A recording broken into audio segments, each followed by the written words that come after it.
Engine में किसी गाड़ी के फ्यूल टैंक में अगर थोड़ा सा भी मतलब वाटर एंटर हो जाए तो वो कितना बड़ा प्रॉब्लम क्रिएट करता है। सो आज हम बताते हैं। सबसे पहले हम जानेंगे कि इंजन नॉर्मली इंजन वर्क कैसे करता है, उसके बाद हम उसको उस टॉपिक मतलब कंटिन्यू करेंगे।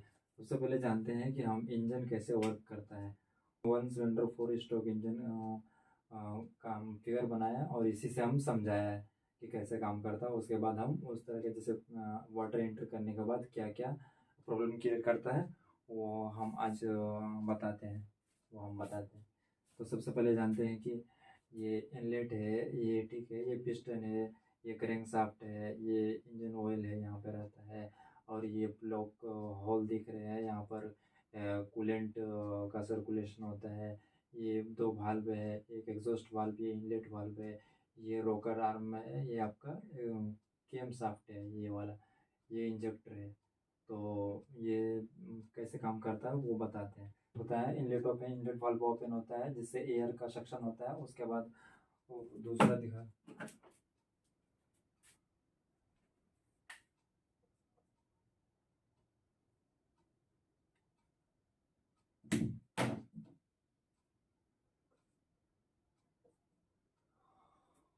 फर्स्ट स्ट्रोक में जैसे बोले कि एयर का सक्शन होता है, उसके बाद दूसरे स्ट्रोक में कंप्रेशन होता है, कंप्रेशन पूरा कंप्रेस होकर के उसके बाद फ्यूल इंजेक्ट होता है, और फ्यूल इंजेक्ट होने के बाद यहाँ पर ब्लास्ट होता है, कंबशन होता है।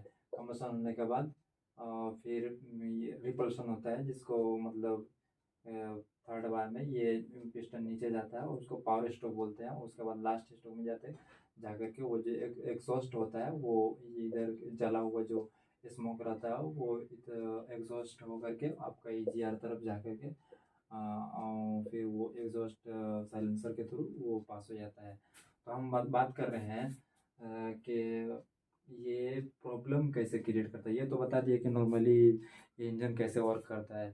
और हम बता रहे हैं कि इसमें अगर वाटर जाता है, वाटर इंटर करता है फ्यूल टैंक में, जैसे फ्यूल टैंक में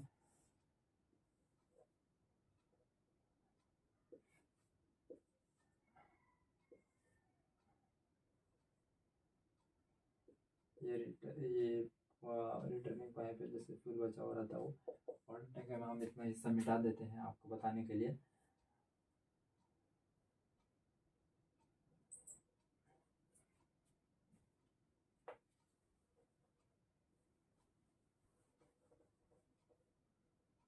ये हम समझाने के लिए बनाए थे। ये हम आपका ये वाला हिस्सा मिटा दिए जाके साफ साफ देखे। ये इनलेट ये फ्यूल इंजेक्टर है।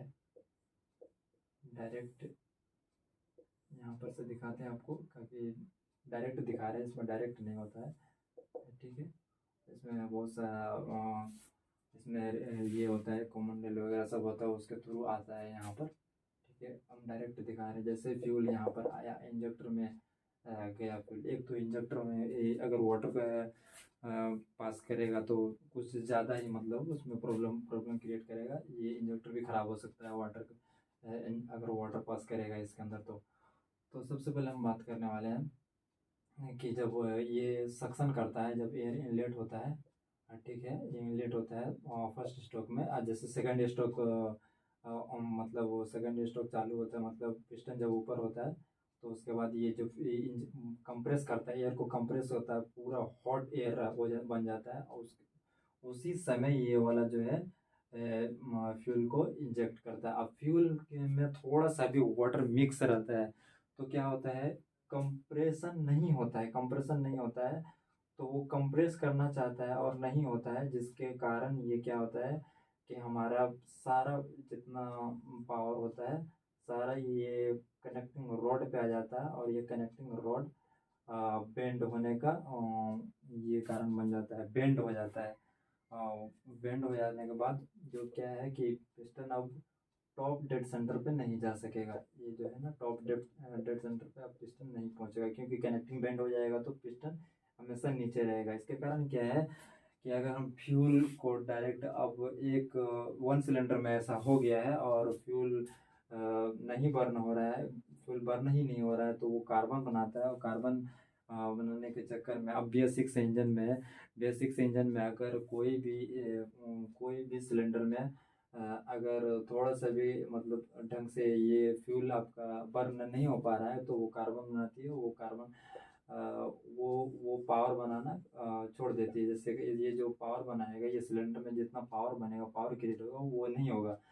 तो क्या होगा, ये आपका एग्जॉस्ट के थ्रू आधा मतलब वो पूरा जला नहीं, मतलब जो आधा बर्न हुआ फ्यूल निकलेगा बाहर। वो कार्बन के रूप में होगा और वो एग्जॉस्ट में निकलेगा और ईजीआर जा करके ईजीआर में मतलब कंटिन्यूस अगर ईजीआर में जा करके इंटर करेगा और वहाँ पर ईजीआर को ब्लॉक कर सकता है। ईजीआर को ब्लॉक करेगा। उसके बाद थर्मोस्टेट वाल्व को भी प्रॉब्लम मतलब वो खराब करने का ये शंका होता है और ईजीआर भी स्टक हो जाता है। इसलिए ये वाटर को पूरा बर्न नहीं होने के कारण इतना समस्या आपका एजीआर में भी चला गया और थर्मोस्टेट वाल्व भी ढंग से काम नहीं किया, वो प्रॉब्लम हो गया। इसके कारण क्या है, आपका जो बी एस सिक्स इंजन में जो कैटालिटिक कन्वर्टर लगा हुआ रहता है और उसमें भी कार्बन मतलब चला जाता है तो वो भी स्टक करता है, वो भी ब्लॉकेज करता है। तो इसके कारण सूट मास बहुत ज़्यादा हाई हो जाता है, जो कि अब इंजन में प्रॉब्लम आया। इंजन में प्रॉब्लम क्या, वो तो आ ही किया। जैसे वाटर इंटर किया और ढंग से कंबशन नहीं हुआ इसका, मतलब फ्यूल बर्न नहीं हुआ ढंग से, तो वो पिस्टन कनेक्टिंग रॉड तो ये बेंड हो गया और वो तो अब हम बर्न होगा ही नहीं। ये जो फ्यूल है अब बर्न नहीं होगा। तो इसका कारण क्या है कि आपको अगर कंटिन्यूसली अगर इसमें वो फ्यूल टैंक में अगर वाटर का अमाउंट है तो ये मोटर जो समर्सेबल मोटर लगा हुआ रहता है जो फ्यूल के अंदर रहता है, तो वो भी खराब हो जाता है। वो भी मतलब फ्यूल जो रहता है वो इसमें जो रिटर्नर लगा हुआ रहता है फिर इसमें फ्यूल पंप में, फ्यूल मोटर में, ठीक है, इसमें जो रिटर्नर लगा हुआ तो वो भी ब्लॉक हो जाता है। उसके कारण मोटर फॉल्टी भी हो जाता है, मोटर में भी फॉल्ट आ जाता है। उसके बाद हम बताते हैं कि ये जो है फ्यूल टैंक के अंदर वाटर का अमाउंट आता कहाँ से है।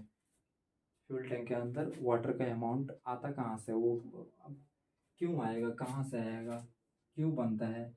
जैसे हम कहीं पर अगर गाड़ी पार्क करते हैं तो इसमें तो ऑयल रहता है, फ्यूल रहेगा ही।